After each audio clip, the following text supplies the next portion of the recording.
देखिए, आज हम अपने प्रैक्टिस बैच में डिस्कस करेंगे सिंटैक्स के बारे में। ऑब्वियसली सिंटैक्स के काफ़ी क्वेश्चंस आपने सॉल्व किए होंगे, उसकी अप्रोच वो सारी देखी होंगी। बट सिंटैक्स एक ऐसा चैप्टर है या एक ऐसा कॉन्सेप्ट है जो हम ऑलरेडी पढ़ चुके हैं। मीन्स अगर मैं बात करूं नाउन के बारे में, प्रोनाउन के बारे में, एडजेक्टिव के बारे में, एडवर्ब के बारे में, वर्ब के बारे में, नाउन प्रोनाउन के अलावा आपके चाहे वॉइस हो, नरेशन हो, सब कुछ कंजंक्शन हो, वो सारी चीज़ सिंटैक्स के रूल ही हम लोग पढ़ रहे थे। अब इसके क्वेश्चंस अलग से आते हैं, वो चीज़ एक अलग है। तो अब मेरा मानना ये है कि अगर आपके माइंड में पूरा ग्रामर जो मैंने पढ़ा रखा है अगर वो आपके माइंड में है तो आपको यहाँ पे चीज़ें बहुत सारी समझ में आने वाली हैं। अब ख़ास तौर पर मुझे आपके लिए दो चीज़ें समझानी जो यहाँ पे डिस्कस होंगी, एक तो सब्जेक्ट और एक उसके साथ आने वाली वर्ब। इसका मतलब वर्ब के स्पेशल रूल्स और सब्जेक्ट कौन से होते हैं, और सब्जेक्ट के ऊपर जो अलग से वीडियो बनाया था और जो वर्ब्स की वीडियो बनाई ये आपके माइंड में होनी चाहिए।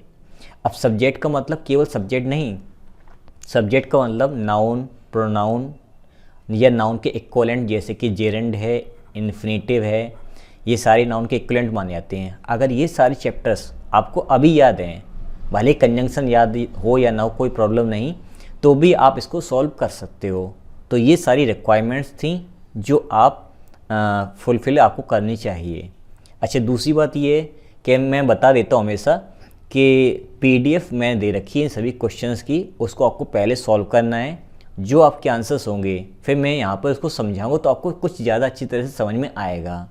तो इनको आप पहले सॉल्व कर लीजिए। अगर आपके पास PDF नहीं है तो इस वीडियो के डिस्क्रिप्शन से डाउनलोड कर लीजिए या फिर टेलीग्राम पर चले जाइए, वहाँ पर आपको PDF मिल जाएगी। सभी जगह मैं उपहार क्लासेस से मौजूद हूँ, आप यहाँ पे मुझे ढूंढ सकते हो। अब बात करते हैं ये किसके लिए वैलिड है। तो ये दुनिया के कितनी भी एग्ज़ाम होते हों सभी के लिए वैलिड है, सभी के लिए काम में आएगा। और मैं इन दो बुक्स से सारे क्वेश्चंस लेता हूँ और इनमें से आप कोई बुक ले सकते हो अगर पढ़ना हो तो, नहीं तो कोई प्रॉब्लम नहीं है, मैं समझा रहा हूँ यहाँ पर। क्लास स्टार्ट करने से पहले मैं आपको जानकारी देना चाहता हूँ, अगर आप मेरे लिखे हुए ग्रामर के नोट्स चाहते हैं जिसकी हार्ड कॉपीज आपके घर तक पहुँचाई जाएंगी, और जो भी वीडियोस मैंने 300 से ज़्यादा जो वीडियोस मैंने यूट्यूब पे पढ़ा रखे हैं इनके नोट्स आपको मिल सकते हैं, आप चाहें तो ले सकते हैं। इस नंबर पे कॉल कर सकते हो या व्हाट्सएप कर सकते हो, आपको इन्फॉर्मेशन मिल जाएगी कैसे आपको मिलेंगे। दूसरी बात, इस नंबर पे आप डाउट पूछ लेके कॉल हो या व्हाट्सएप मत करना। जो भी कुछ मैंने पूरे यूट्यूब पर पढ़ा रखा है जिसके 300 से ज़्यादा वीडियोज़ हैं, उन सभी के आपको नोट्स अगर चाहिए तो आप कॉल या व्हाट्सएप कर सकते हो। और ये किस लिए वैलिड है, ये दुनिया के जितने भी एग्जामिनेशन है सभी के लिए वैलिड है। अब देखते हैं अपने क्वेश्चंस।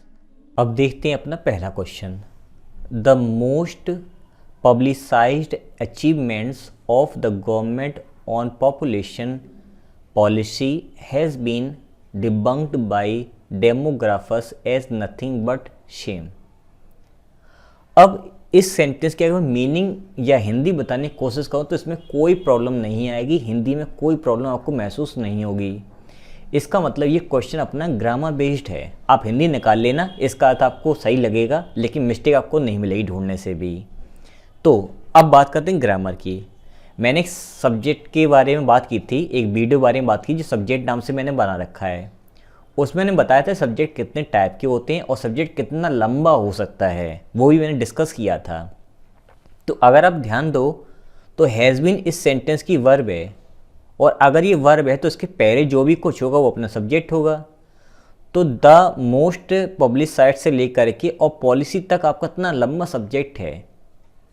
अगर इतना लंबा सब्जेक्ट है तो अगर आप हैज़ के ठीक पहले देखो तो पॉलिसी लिखा हुआ है, और पॉलिसी आपका सिंगुलर नाउन फिलहाल यहाँ पर है, और सिंगुलर नाउन के अकॉर्डिंग हैज़ आपका बिल्कुल सही है।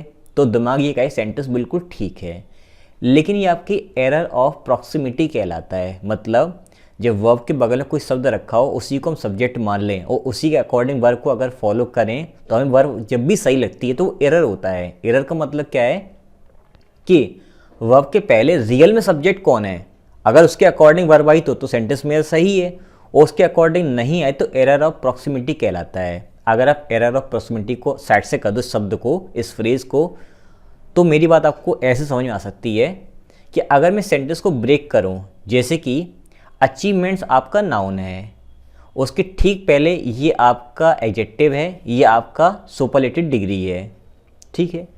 फिर आपका ये हो जाएगा प्रपोजिशन।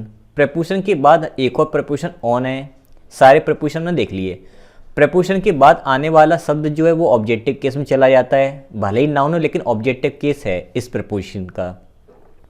फिर मैंने ध्यान the of the government, government आपका नाउन है लेकिन इस प्रपोजिशन का ये ऑब्जेक्ट है।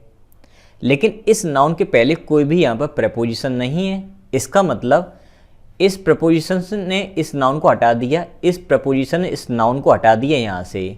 और हमें एक बात मालूम है कि वर्ब हमेशा और हमेशा सब्जेक्ट के अकॉर्डिंग आती, ना कि वर्ब के ऑब्जेक्ट के अकॉर्डिंग। तो वर्ब का जो भी संबंध होता है, जो रिलेशनशिप होता है, जो भी कुछ उसका होता है पैटर्न, वो सब्जेक्ट के अकॉर्डिंग ही चेंज होता है। तो हमने ध्यान दिया यहाँ पर सब्जेक्ट अपना निकल के आया अचीवमेंट्स, और अचीवमेंट्स प्लूरल है, इसलिए यहाँ पर हैज़ ना होकर के हैव होगा। आपका राइट आंसर ये रहा। हालांकि ये सब्जेक्ट नाम के वीडियो में बहुत ही डिटेल में बता चुका हूँ, आप प्लेलिस्ट में आना, सब कुछ मैंने पढ़ा रखा है, लेकिन पढ़ना तो पड़ेगा आपको, ठीक है।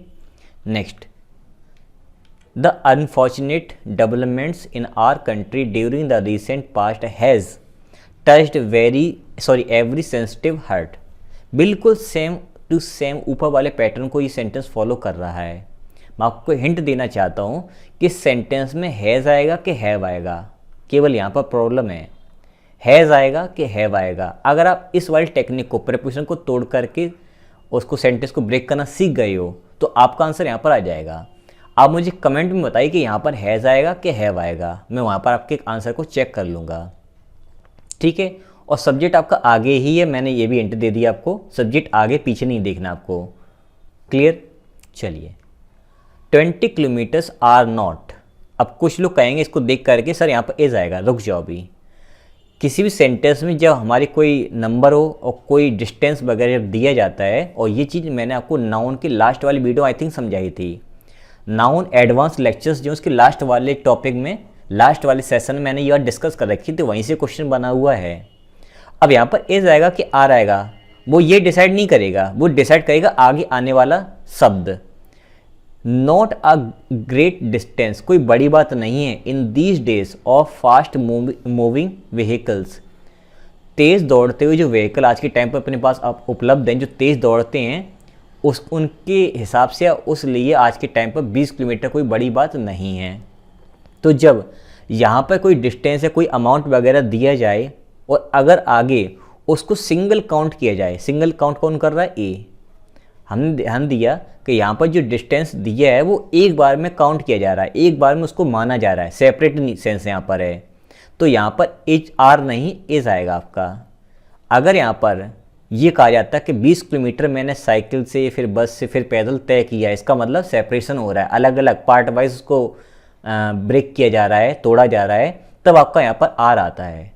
तो आप आर या इस के बाद का जो लिखा हुआ सेंटेंस, इसको ऑब्जर्व करें, इसके अकॉर्डिंग ही आगे आपका इज और आर आ सकता है, क्लियर। तो यहाँ पर इज आएगा आपका। Next, neither of the two boys are sensible enough to do this job. अब एक बात तो ये क्लियर कि सेंसिबल आपका पॉजिटिव डिग्री का एडजेक्टिव है और डिग्री के बाद ही आपका इनफ आता है, ये सेंटेंस मेरा ठीक है। और एडजेक्टिव के बाद आपका इन्फिनेटिव आता है, ये सेंटेंस भी ठीक लिखा हुआ है। जॉब आपका सिंगुलर है और दिस भी सिंगुलर है, तो ये भी पैटर्न ठीक है। अब बात करते हैं यहाँ पे वर्ब की, क्योंकि सब्जेक्ट वर्ब एग्रीमेंट का मतलब ही होता है केवल सब्जेक्ट और वर्ब को चेक करना है, जिसको हम लोग सिंटैक्स भी बोलते हैं। अब इस सेंटेंस में आपको ये ध्यान देना है कि ये प्रपोजिशन आपका है। देखो आर आप बॉयज़ के हिसाब से सही बता रहे होगे, लेकिन मैं बात करूँ कि ऑफ क्या है, तो आपको सही प्रपोजिशन है। तो प्रपोजिशन का मतलब ये हुआ कि जो बॉयज़ हैं वो भले ही आपका नाउन है, लेकिन इस प्रपोजिशन के लिए ऑब्जेक्ट हो गया, तो वर्ब जो है वो ऑब्जेक्ट के अकॉर्डिंग तो आती नहीं, ये बात हमने सीख रखी है। फिर इसके पहले हमने देखा रखा है नीदर। नीदर आपका क्या है? नीदर आपका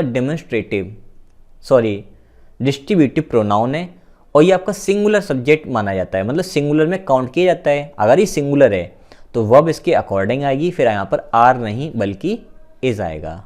आई होप आपको चीज़ें समझ में आ रही होंगी। ये कॉन्सेप्ट पढ़ा था हमने प्रोनाउन के अंदर, एडवांस लेक्चर्स के अंदर।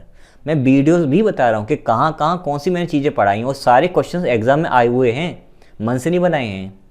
ये याद रखना।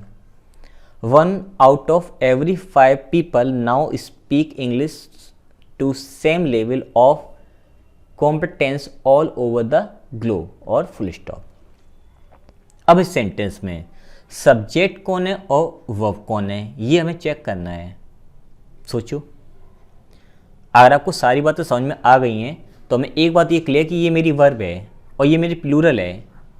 प्लूरल का मतलब स्पीक से लिखा हो तो सिंगुलर मान जाती, और यहाँ पर स्पीक लिखा है इसका मतलब ये प्लूरल है। तो इसको ब्रेक कर लो। ये ऑफ क्या है? ये आपका प्रपोजिशन है। इसका मतलब इसका सब्जेक्ट कौन निकल के, सॉरी ऑब्जेक्ट कौन निकल के आया है? पीपल। पीपल आपका हो जाएगा ऑब्जेक्ट इस प्रपोजिशन के लिए। तो स्पीक का पीपल से कोई लेना देना तो है नहीं। फिर इस ऑफ के पहले कौन मिला? वन। वन का मतलब सिंगुलर। सिंगुलर का मतलब यहाँ पे वर्ब जो है आपकी स्पीक नहीं स्पीक्स होगी, क्योंकि इसके अकॉर्डिंग वर्ब आएगी। आई होप आपको बिल्कुल क्लियर हो गया होगा concept. Next, the Hindu and the Marathi. अब यहाँ पर एक ये शब्द है, एक ये शब्द है, दोनों एंड से जुड़े हैं और दोनों अलग अलग हैं, दोनों के साथ में खुद के आर्टिकल्स हैं, इसलिए यहाँ पर आर मेरा सही है। लॉजिक समझ में आ गया होगा। ये बात मैं सिंटेक्स में भी पढ़ाई थी आपको थ्योरी में, और आपको आर्टिकल में भी बताई थी। Different form of the Sanskrit language, मतलब जो हिंदी है जो मराठी है वो संस्कृत के ही दो अलग अलग रूप हैं। Which were once spoken almost every part of India, और ये हर एक पार्ट में, हर एक क्षेत्र में भारत के बोली जाती थी। अब मेरी बात ध्यान से सुनना, जब भी कोई सेंटेंस में लिखता हूँ फिर वहाँ पर मैं विच लिखूँ, वॉट लिखूँ, जो भी कुछ लिखता हूँ, तो एक बात ये क्लियर है कि वो अपने आगे आने वाले शब्द के बारे में बताता है, ठीक है। लेकिन एक बात और याद रखना, केवल और केवल विच के बारे में। मैं ना वॉट की बात कर रहा हूँ ना वेयर की बात कर रहा हूँ, केवल विच की। विच एक ऐसा शब्द है, या तो ये अपने ठीक पहले आगे आने वाले शब्द के बारे में बता रहा होगा, या फिर हो सकता है कि विच पूरे के पूरे सेंटेंस के बारे में बता रहा हो। ये बात मैंने आपको कंजंक्शन नाम के चैप्टर में, और आई थिंक मैंने आपको कंजंक्शन में ही पढ़ा रखा है, एक बार जा कर के देख लेना। और क्लॉजेस में, हाँ क्लॉजेस में हो सकता है ये वाला कॉन्सेप्ट आपका विच वाला। हालांकि प्रोनाउन आपको दिखाई दे रहा है, लेकिन ये चीज़ मैंने क्लियर की है आपके क्लॉज वाले चैप्टर में, उसको देख लेना। तो अब हमें इस सेंटेंस को पढ़ करके ये पता करना कि विच जो है ये कंप्लीट सेंटेंस के लिए आया हुआ है या ये विच किसी आगे आने वाले वर्ड के लिए आया हुआ है। तो कहा यह जा रहा है कि हिंदी और मराठी जो है वो अलग अलग फॉर्म्स हैं संस्कृत की, जो लगभग बहुत टाइम पहले इंडिया में हर जगह बोली जाती थी। तो कौन बोली जाती थी? हिंदी, मराठी कि संस्कृत? तो हमने ध्यान दिया कि संस्कृत लैंग्वेज, ध्यान से सुना, संस्कृत लैंग्वेज जो पहले पूरे भारत में बोली जाती थी। इसका मतलब ये बात कर रहा है विच आगे आने वाले वर्ड के बारे में। तो आगे वर्ड आपका कौन है? संस्कृत लैंग्वेज, सिंगुलर सब्जेक्ट है। फिर एक बात आपने रिलेटिव प्रोनाउन नाम के चैप्टर जो मैंने पढ़ाया था आपको प्रपोजिशन के, प्रोनाउन के अंदर, तो मैंने बताया था कि जब भी रिलेटिव प्रोनाउन दो सेंटेंसेस के बीच में आता है, जहाँ पर विच, वॉट, वेयर मैंने सब पढ़ाया था, या हु या होम वगैरह, तो मैंने बताया था कि अगर यहाँ पे कोई वर्ब आती है तो ये रिलेटिव प्रोनाउन अपने आगे आने वाले शब्द के बारे में या पूरे सेंटेंस के बारे में बताता है। तो जिसके बारे में बता रहा है उस शब्द के अकॉर्डिंग ही वर्ब यहाँ पर आएगी, ना कि इस शब्द के अकॉर्डिंग। अगर वो वाला वीडियो आपको याद है तो एक बात ये क्लियर है कि विच के बाद जस्ट जो आपका वर्ब आया है वो उसके ठीक आगे आने वाले वर्ड के लिए आया है। तो संस्कृत लैंग्वेज तो सिंगुलर है, इसलिए यहाँ पर वर्ब नहीं बल्कि वॉज होगा। देखो कितनी गहराई में जाना पड़ा, पूरा वाइट बोर्ड आपका फिल हो गया है, और कितने सारे वीडियोस का मैंने रेफरेंस दिया कि कहाँ कहाँ मैंने सब चीज़ें पढ़ाई हैं। काफ़ी सारे मैंने बच्चे देखे हैं जो कमेंट करते हैं सर ये चीज़ समझ में नहीं आई कि यहाँ पर ये कैसे हो गया है। अगर आप देखो, आप केवल ये सोचो कि प्रोनाउन वाले वीडियो सारे देख करके आप प्रोनाउन के सारे कॉन्सेप्ट समझ गए हो, तो आई थिंक आप गलत सोच रहे हो। क्योंकि प्रोनाउन के अंदर एक चैप्टर और निकलता है रिलेटिव प्रोनाउन, और ये रिलेटिव प्रोनाउन आपको देखने को मिलेगा कंजंक्शंस के अंदर और आपको देखने को मिलेगा क्लॉजेस के अंदर, और इनके एडवांस यूजेस यहाँ पर देखने को मिलते हैं। अब केवल प्रोनाउन पर डिपेंड हो गए सारे क्वेश्चन सॉल्व हो जाएंगे, नहीं। मैंने यहाँ पर लगभग 5 वीडियोस का रेफरेंस दिया अलग अलग जगह पर कि इसको समझने के लिए कितने सारे वीडियोस की ज़रूरत थी। तो मेरा कहने का सीधा मतलब एक ही है, अगर आपने 300+ वीडियोस की सीरीज़ एक बार बैठ करके शांति से देख ली है तो मैं गारंटी ले सकता हूँ कि सारे क्वेश्चन सॉल्व होंगे, और सॉल्व हो भी रहे हैं। 6 नंबर तक पहुँच गए और सारे क्वेश्चन सॉल्व हो चुके हैं। ठीक है, आगे देखते हैं, काफ़ी बातें हो गई हैं।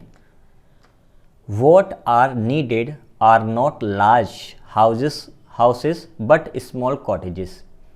इस सेंटेंस की थोड़ी खासियत समझो। मैं यहाँ पर आपको एक कॉन्सेप्ट समझाना चाहता हूँ, अगर आप वो समझते हो तो आई थिंक मुझे ज़्यादा मेहनत नहीं करनी पड़ेगी।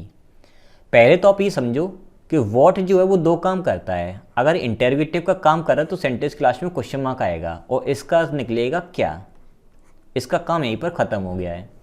अगर मैं किसी सेंटेंस में वॉट का यूज़ करता हूँ स्टार्टिंग में, बीच में, कहीं पर भी, और सेंटेंस के लास्ट में अगर मेरा फुल स्टॉप आता है तो कहानी समझने वाली है। और ये यहाँ पर वॉट है और लास्ट में फुल स्टॉप लगा, ये यही वाला कॉन्सेप्ट है। अब यहाँ पर इस वॉट का मीनिंग क्या निकलता है पहले एक बार ये नोट कर लो आप।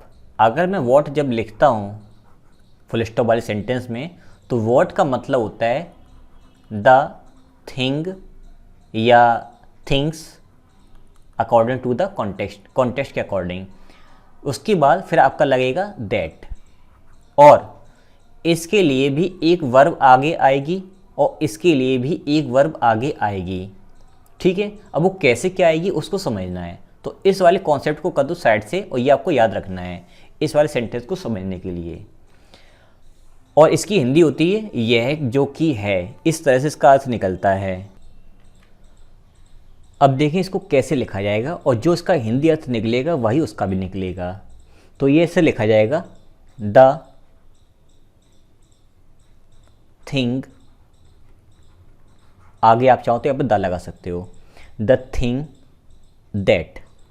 अब यहाँ पे थिंग्स होगा कि थिंग होगा वो अभी आगे डिस्कस करेंगे। अब यहाँ पे वॉट के संग में आर लगाए तो इसका मतलब ये है कि यहाँ पर थिंग्स होगा, ठीक है, क्योंकि प्लूरल है, और उसकी बाद जो भी वर्ब रखी यहाँ पे आर इज जो भी वो यहाँ पर लिखी जाएगी आर, और आगे का sentence.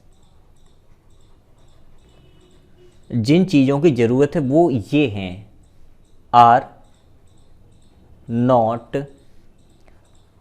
Large houses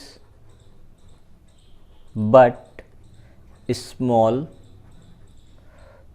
cottages.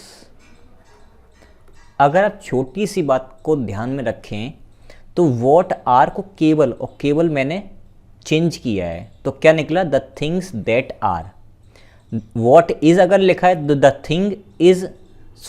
Thing that is, केवल इतना लिखा जाएगा। अब इसका हिंदी मतलब समझो और इसका मतलब समझो। वॉट आर नीडेड, जिन चीज़ों की ज़रूरत है, आर नॉट लार्ज हाउसेस, वो कोई बड़े घरों की ज़रूरत नहीं है बल्कि छोटे कॉटेजेस की ज़रूरत है। हमें जिन चीज़ों की ज़रूरत है वो स्मॉल कॉटेजेस हैं, ना कि बड़े बड़े घर। जो अर्थ इसका निकला है वही सेम इसका अर्थ निकलेगा। तो अब हमें क्या क्या समझना है वो समझो। वॉट जब भी अफर्मेटिव सेंटेंस नेगेटिव में जो फुल स्टॉप लास्ट में लाता है वहाँ पर उसका द थिंग या थिंग्स दैट, यह चीज़ की, इस तरह से इसका अर्थ निकलता है हिंदी में। दूसरी बात, जब हम इस तरह के सेंटेंस को एक्सपेंड करते हैं तो केवल वॉट इज़ या वॉट वॉज या वॉट आर जो भी आपका लिखा हुआ है उसको इस तरह से चेंज करते हैं, मैंने नीचे बता दी, बाकी सेंटेंस सेम लिखा जाएगा। अब क्वेश्चन आपके मन में ये होगा सर कि एरर कहाँ पर आएगी, तो एरर भाई ऐसे आएगी कि यहाँ पर एक चीज़ के बारे में डिस्कस ये किया गया है, एक चीज़ के बारे में डिस्कस ये किया गया है, तो यहाँ पर 2 चीज़ों बारे डिस्कस किया गया है। तो यहाँ पे जो आर और यहाँ पर जो आर, ये 2 शब्द जो रखे हैं आर आपके, ये वर्ब्स एक्चुअली में इनके अकॉर्डिंग आए हुए हैं, इनके अकॉर्डिंग आए हैं। तो आपको ये चेक करना है कि अगर पीछे एक ही चीज़ के बारे में डिस्कशन हो रहा है तो यहाँ पर आपका इज़ रखा जाएगा, यहाँ पर इज रखा जाएगा। अगर यहाँ पे 2 चीज़ों के या 2 से ज़्यादा चीज़ें हैं तो यहाँ पर आर, यहाँ पर आर, मतलब प्लूरल या सिंगुलर वर्ब हम तब डिसाइड करेंगे जब पीछे हम देख लेंगे कितनी चीज़ों के बारे में डिस्कशन हो रहा है। आई होप आपको समझ में आ गया होगा। और आर जहाँ आर 2 बार लिखा हुआ वहीं पर मिस्टेक बनती है एग्जाम में। क्लियर? टाइम लगा समझाने में लेकिन आपको डीपली समझ में आ गया होगा। चलिए आगे देखते हैं। The chairman with other members of the board are touring Europe these days. बच्चों वाला क्वेश्चन है, हिंट दे दे रहा हूँ, ये प्रपोजिशन है, ऑब्जेक्ट ढूंढना है, ये प्रपोजिशन का ऑब्जेक्ट ढूंढना है, और आर की जगह आर आएगा कि इज आएगा ये बताओ मुझे कमेंट के अंदर। ये इज आएगा कि आर आएगा, किसके अकॉर्डिंग आएगा ये मुझे बताओ। मैं बता चुका हूँ सारे आंसर्स, ये आपके लिए होमवर्क है। तीसरा क्वेश्चन आपके लिए होमवर्क में मैंने बता दिया है। Next, if neither of them are to be trusted it is not at all advisable to invest further. अगर दोनों में से कोई विश्वास काबिल नहीं है तो इस बात की एडवाइस देना या फिर कोई एडवाइस का मतलब नहीं है कि आगे इन पे और खर्चा किया जाए। छोटा सा क्वेश्चन मेरा कि यहाँ पर इज़ जो है वो तो इट के लिए आ गया, आपको दिख रहा है, यहाँ पर आर किसके लिए आया हुआ है, तो आपके माइंड में आ रहा होगा सर यहाँ पर तो इफ़ रखा, आप क्या करें भाई, इफ़ रखा है, इफ़ कोई सब्जेक्ट थोड़ी है, वो कंजंक्शन है। अगर मैं यहाँ पे इफ़ राम लिख दूँ तो राम फिर क्या आएगा, इफ़ राम लिखा तो यहाँ पे इज़ आएगा कि आर आएगा, तो आपको सर इज़ आएगा, कोई प्रॉब्लम नहीं। अब इस आर के ठीक पहले इफ़ हटा दो, साइड से कर दो, नीदर ऑफ देम लिखा है ना रियल में, तो देम तो ऑब्जेक्टिव के साथ कोई मतलब नहीं है, नीदर सिंगुलर हो, तुमने पढ़ा रखा है, तो यहाँ पर इज़ आएगा। सिंपल क्वेश्चन था। अब नेक्स्ट वन देखते हैं, the principles of equal justice, जो सिद्धांत हैं, जो नियम हैं इक्वल जस्टिस के फॉर ऑल सभी लोगों के लिए, is one of the corner stones of our democratic way of life. हम लोग जो जीवन जीने का जो तरीका है उसमें भी बहुत मायने रखता है। अब इस सेंटेंस में हिंदी में कोई अर्थ नहीं निकल रहा है, लेकिन एक चीज़ यहाँ पर सोचने वाली ये है कि यहाँ पर जो इज़ आया हुआ है वो किसके हिसाब से आया है। आप कहोगे सर कि इज़ ऑल के अकॉर्डिंग आया, क्योंकि आपने पढ़ाया था नाउन के अंदर कि ऑल सिंगुलर और प्लूरल दोनों होता है। और अगर आप ऐसे सोच रहे हो कि प्रपोजिशन ये इसके अकॉर्डिंग ये ऑब्जेक्ट बन गया है और ये प्रपोजिशन और ये अगर ऑब्जेक्ट बन गया है, तो फिर इसका मतलब ये क्लियर हो गया कि इज़ ऑल के अकॉर्डिंग नहीं आया है। ये आपके माइंड में जो कॉन्सेप्ट था वो गलत हो गया है। और सोचो,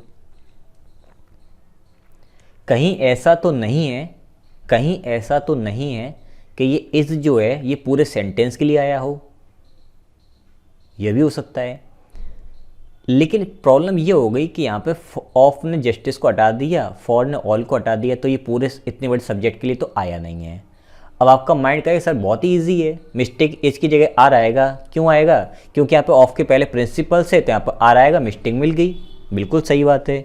लेकिन आगे का जो सेंटेंस लिखा उसको समझो, one of the corner stones, यहाँ पे वन के बारे में बात हो रही है, वन के बारे में बात हो रही है, तो आगे जो भी कोई बात हो रही होगी वो सिंगुलर के बारे में ही बात हो रही होगी। लेकिन यहाँ पे प्रिंसिपल्स प्लूरल दे रखा है, तो क्या मैं यहाँ पे वन की जगह वंस कर दूँ, वन की जगह वंस कर दूँ? तो सुनो, जब यहाँ पर सेंटेंस का अगर मीनिंग सही से कन्वे करोगे तो इक्वल जस्टिस एक चीज़ के बारे में बात हो रही है, वहीं पर एक के बारे में आगे बात बोली गई है, तो यहाँ पर वन की जगह वंस नहीं करना है, क्योंकि इक्वल जस्टिस एक कॉन्सेप्ट के बारे में बात हो रही है, एक रूल के बारे में बात हो रही है, इसलिए आगे एक लिखा है। तो यहाँ पर प्रिंसिपल्स की जगह पर प्रिंसिपल आएगा, क्योंकि यहाँ पे बात सब मिलाकर के पूरे सेंटेंस में एक की ही चल रही है। तो कितनी आपके माइंड में चीज़ें थी कि एच की जगह आर का, तो क्योंकि ऑल के अकॉर्डिंग आया है, फिर और ने ऑल को ख़त्म कर दिया, तो सारी चीज़ें कैसे मिक्सअप हो रही हैं उनको समझो टेक्निकल वे में। और अगर घबरा रहे हो कि इतना हार्ड हम नहीं कर पाएंगे, तो उसकी प्रॉब्लम नहीं है, ग्रेजुअली चीज़ें कवर अप होती जाएंगी, आप मेहनत कीजिए बस। Next, most of the members at the meeting felt that the group appointed for investigating the case were not competent to do the job efficiently. Most of the members at the meeting जो members थे उनको ऐसा महसूस हुआ that the group appointed, कि जो group appoint किया गया ना इन्वेस्टिगेशन के लिए, उस केस के लिए, वो उसको इतने अच्छे तरीके से नहीं कर पा रहा था या उसके लिए योग्य नहीं था। तो ऑब्वियसली इस वर्क के लिए हमें सब्जेक्ट ढूंढना है। तो आप कहोगे सर बिल्कुल सिंपल है, ये प्रपोजिशन इसने मीटिंग को हटा दिया और ये फेल्ट आ गया आगे, इसके लिए ठीक है, और आप सब मिला के मेंबर्स के अकॉर्डिंग वर्क ठीक लगाए। चलो मैं मान लेता हूँ, तो मुझे इस वर्ब का सब्जेक्ट ढूंढ करके बताओ पहले। Most of the members at the meeting, इस एट ने मीटिंग को हटा दिया, तो ये फेल्ट जो है वो इस मेंबर्स के लिए आया है। ज़्यादातर मेंबर्स को मीटिंग में ये लगा कि, तो ये सेंटेंस यहाँ तक फिनिश हो चुका है पूरा, और सेंटेंस सही है क्योंकि फेल्ट सेकंड फॉर्म है, सबके साथ में आती है। The group appointed. अब ये अपॉइंटेड पीछे क्यों है? ऐसा नहीं हो सकता द अपॉइंटेड ग्रुप, इसका मतलब ये है कि वो ग्रुप जिसको अपॉइंट किया गया था। अब यहाँ पे दो चीज़ समझो, कुछ लोग ये कहेंगे सर ये गलत लिखा हुआ है, यहाँ पर अपॉइंटेड ग्रुप करो, यहाँ पर अपॉइंटेड ग्रुप करो, तो इसका मतलब ये कि वो ग्रुप जो पहले से अपॉइंटेड था। अगर मैं ऐसे लिखता हूँ द ग्रुप अपॉइंटेड, ये शब्द पीछे ले जाऊँ, इसका मतलब क्या हुआ कि वो ग्रुप जिसको अपॉइंट किया गया था, बोलने के तरीके दोनों अलग अलग हैं, वैसे ही इसका लिखा हुआ है। वो ग्रुप जिसको अपॉइंट किया गया था, विच वॉज अपॉइंटेड, ये ऐसे लिखा हुआ था, यहाँ पे विच और वॉज दोनों हटा दिए गए हैं। अगर आप मेरा वर्ब एडवांस का लेक्चर देखोगे तो मैंने ये बता रखा है कि कंजंक्शन ओमिटेड कब होते हैं, कब इनको रिमूव किया जाता है। ठीक है, अब यहाँ से कहानी शुरू होती है। The group appointed for preposition investigating, इसके लिए ऑब्जेक्ट हो गया, हटा दो। इन्वेस्टिगेटिंग फिर अपने में एक वर्ब भी है, सॉरी ये तो वर्ब होगी, उसको छोड़ दो, ये नाउन है, हटाओ। तो सब्जेक्ट कौन निकल के आया? अपना ग्रुप, और ग्रुप कितना है? सिंगुलर, इसलिए यहाँ पे वर्ब नहीं बल्कि वॉज आएगा। आई थिंक आपको आंसर मिल गया होगा। नेक्स्ट वन देखते हैं। The pro democracy wave among students are, बिल्कुल सिंपल है, अमंग प्रपोजिशन स्टूडेंट्स इसके हिसाब से चला गया, हटा दो यहाँ पर। फिर आर जो लगा है वो डेमोक्रेसी सिंगुलर के लिए, सॉरी वेव के लिए, वेव सिंगुलर है, तो यहाँ पर आर नहीं बल्कि वेरी गुड इज आएगा। Next, those who are at the helm of affairs should not forget Ruskin's famous words that neither painting nor fighting feed man. अब इस सेंटेंस में अगर आप ध्यान दें, काफ़ी ज़्यादा उलझने हैं, तो उन उलझनों को सुलझाने की कोशिश करते हैं। इस हु के पहले दोस्त प्लूरल है और इस दोस्त के लिए आर आया सेंटेंस में, कोई प्रॉब्लम नहीं है। अब इस पूरे के पूरे सेंटेंस के लिए अगर मैं मान लूँ तो यहाँ पे शुड आ गया, बिल्कुल सही, शुड सबके लिए आता है। फॉरगेट फर्स्ट फॉर्म में ठीक है, रस्किन्स फेमस वर्ड्स ठीक है, that neither painting nor fighting feed man. अब मेरा क्वेश्चन आपसे छोटा सा ये है कि अगर आपने कंजंक्शंस वाला मेरा वीडियो दे रखा है तो नीदर के साथ में नॉर, ईदर के साथ में और, नॉट ओनली साथ में बट ऑल्सो, इन सभी वर्ड्स के बाद जो भी सब्जेक्ट रखा होता है उसके अकॉर्डिंग वर्ब आती है। अगर आपको ये बात याद है तो, नहीं पढ़ा तो बात एक अलग है। तो इन वर्ड्स के बाद जो शब्द रखा होता है उसी अकॉर्डिंग वर्ब आती है। क्यों? क्योंकि इसी के बारे में रियल में बात हो रही होती है। तो अगर हम ध्यान दें तो नीदर के साथ में तो ये पेंटिंग हटाओ यहाँ से, और नॉर के बाद रखा है फाइटिंग, तो फाइटिंग अकॉर्ड यहाँ पे फीड, फीड आपकी वर्ब की फर्स्ट फॉर्म है, फीड नहीं होगा बल्कि फीड्स होगा, सिंगुलर वर्ब। अगर यहाँ पे प्लूरल मैन होता है या वेमन होता है या बुक्स कुछ भी होता है तो यहाँ पे फीड ही रहता। मतलब मेरा कहने का मतलब कुछ भी प्लूरल में होता तो आपका यहाँ पे प्लूरल वर्ड आता। Clear? Next, it is alleged that the member of athlete, मतलब ऐसा आरोप लगाया जाता है कि जो एथलीट्स होते हैं, मेंबर्स होते हैं, taking performance boosting drugs are on the rise, कि वो अपने ड्रग्स वगैरह के लिए वो लेते हैं, परफॉर्मेंस के अच्छे के लिए ड्रग्स वगैरह लेते हैं। ठीक है, तो इस सेंटेंस में ध्यान देने वाली बातें क्या क्या वो समझ लो। इट के साथ में इज आ गया, कोई प्रॉब्लम नहीं। दैट को यहाँ से अलग कर दो, पूरे सेंटेंस को अलग कर दो। द मेंबर ऑफ एथलीट्स, ठीक है, ये आपका प्रपोजिशन और ये आपका ऑब्जेक्टिव केस में चला गया, एथलीट्स हटा दो। टेकिंग परफॉर्मेंस बूस्टिंग ड्रग्स, जो कि ले रहे हैं टेकिंग ड्रग्स। अगर आपको हाई लेवल पे नॉलेज है मेरे पढ़ाई कॉन्सेप्ट्स की तो वर्ब एडवांस में आपने ये सीख रखा था कि वर्ब की फोर्थ फॉर्म आइन जेरेंड वगैरह होते हैं, वो अपने अकॉर्डिंग वर्ब लाते हैं। याद होगा कि नहीं होगा? आई थिंक थोड़े लोगों को याद होगा। तो उसके लास्ट में आपको दिखाई दे रहा है ड्रग्स, कि ड्रग्स जो है वो ली जा रही है। अब लेने वाला काम हो रहा है कि बूस्टिंग वाला काम हो रहा है? आपको सब ली जा रही है बूस्ट करने के लिए ड्रग्स। तो रियल में यहाँ पे बात किसके बारे में हो रही है ये सोचो। पहले टाइम लग रहा है सोचने में, सोचो, मैं आपको टाइम देता हूँ, सोचो कि यहाँ पे एज आएगा कि आ रहेगा, किसके अकॉर्डिंग आएगा। ठीक है, सभी लोगों ने ठीक ठाक सोचा है तो मैं आंसर बताता हूँ। पहले कॉन्सेप्ट समझा देता हूँ, फिर आपको आंसर देता हूँ डिटेल में। देखो आपने पढ़ रखा होगा ए नंबर ऑफ, है ना, ए नंबर ऑफ और ए वैरायटी ऑफ, यानी क्या क्या आपने पढ़ रखा है।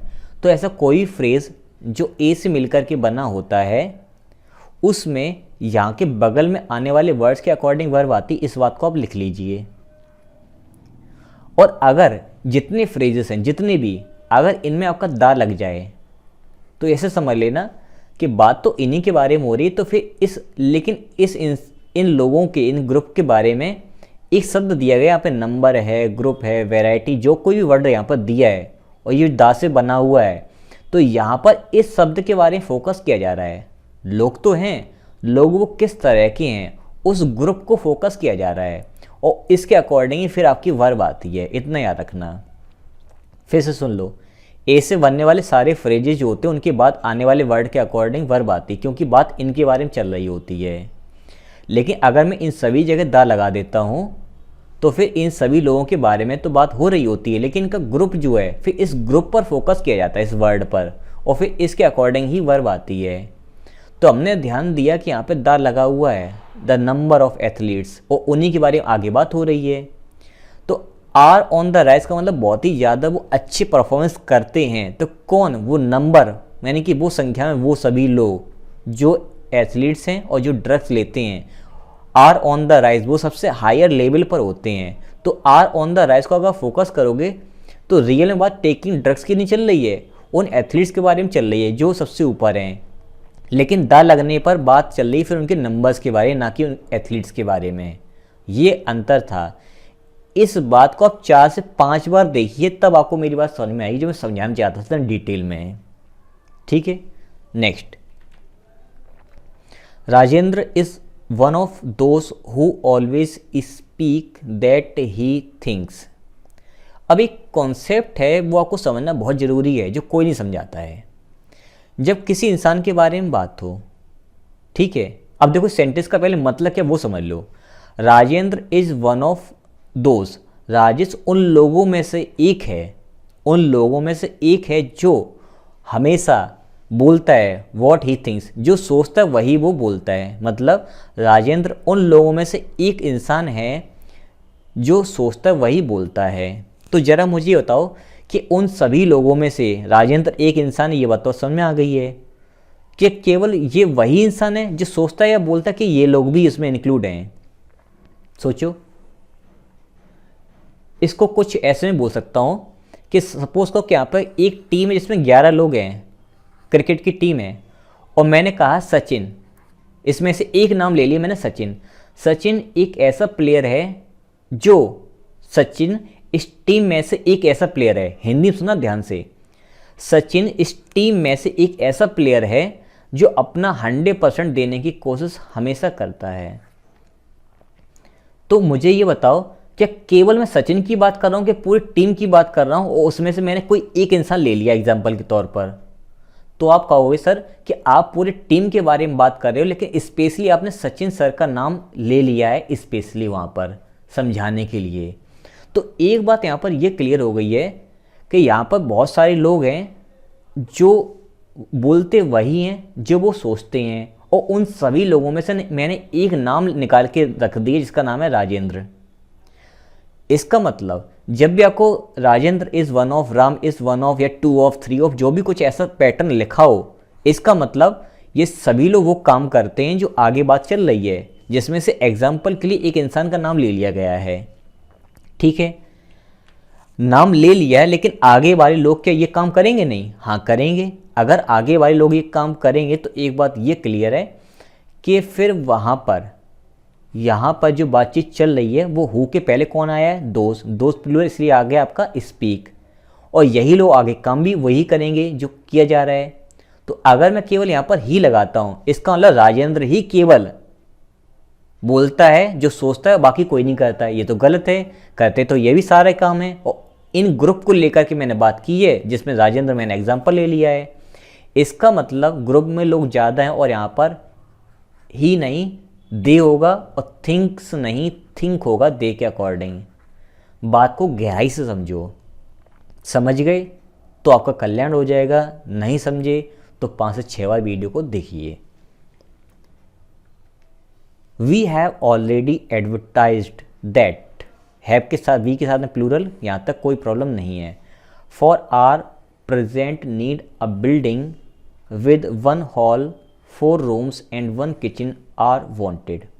हमने पहले से एडवर्टीजमेंट कर दिया अपनी प्रेजेंट बिल्डिंग जो बन रही है उसमें 1 हॉल हमें चाहिए, 4 रूम चाहिए, 1 किचन चाहिए, इनकी ज़रूरत है। चलो अब यहाँ पर क्या क्या आया हुआ उसको पहले कर लो focus. For our present need, देखो ये आपका पजेसिव एडजेक्टिव, इसके लिए ये नाउन है, ये आपके एडजेक्टिव है, यहाँ पर ये आपका आर्टिकल है और ये आपका बाकी का पार्ट है, ये आपका जेरेंड है, ठीक है, सॉरी नाउन है। With 1 hall and 4 room. अब इस सेंटेंस को देख के आपको एक बात फील हो रही है, सर यहाँ पर हॉल 1 2 3 चीज़ें लिखी हैं और इनके अकॉर्डिंग आर मेरा सही है। बिल्कुल बात सही है, केवल मुझे ये बताओ कि ये विद फिर क्या कर रहा है। विद आपका प्रपोजिशन है, प्रपोजिशन के बगल में आने वाला वर्ड बन गया ऑब्जेक्ट, इसके अकॉर्डिंग ये भी बन गया ऑब्जेक्ट, इसके अकॉर्डिंग ये भी बन गया ऑब्जेक्ट। भाई ये सारे के सारे ऑब्जेक्ट हैं, सब्जेक्ट कौन है।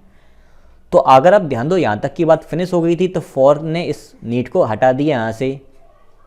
For our need a building, आपका इसके पहले कोई सब्जेक्ट नहीं, सॉरी प्रपोजिशन नहीं है, और उसके बाद रखा सो कोई मतलब नहीं, यहाँ पर आर की जगह इज आएगा, इज वांटेड। भले ही आपको पढ़ने में कैसे भी कुछ भी लगे, लेकिन कॉन्सेप्ट के अकॉर्डिंग जाओगे तो यहाँ पर इज ही आपका आएगा। Next, many a glorious deeds were done. अब मैनी एक ऐसा कॉन्सेप्ट है जो अपने साथ में सिंगुलर नाउन लाता है, तो डीड्स की जगह पहले कर दो डीड, और ये सिंगुलर हो गया तो फिर यहाँ पे वर की जगह कर दो was, answer. Next, this is one of the best films that has been. देखो दैट आपका कंजंक्शन है, उसके पहले आने वाले सब्जेक्ट के अकॉर्डिंग आती है वर्ब, तो यहाँ पर फिल्म से प्लूरल, तो यहाँ पे हैज़ की जगह आएगा आपका have. Next, Gita is one of those persons. अब गीता कोई बुक नहीं, पर्सन के बारे में बात हुई, गीता उन लोगों में से एक है।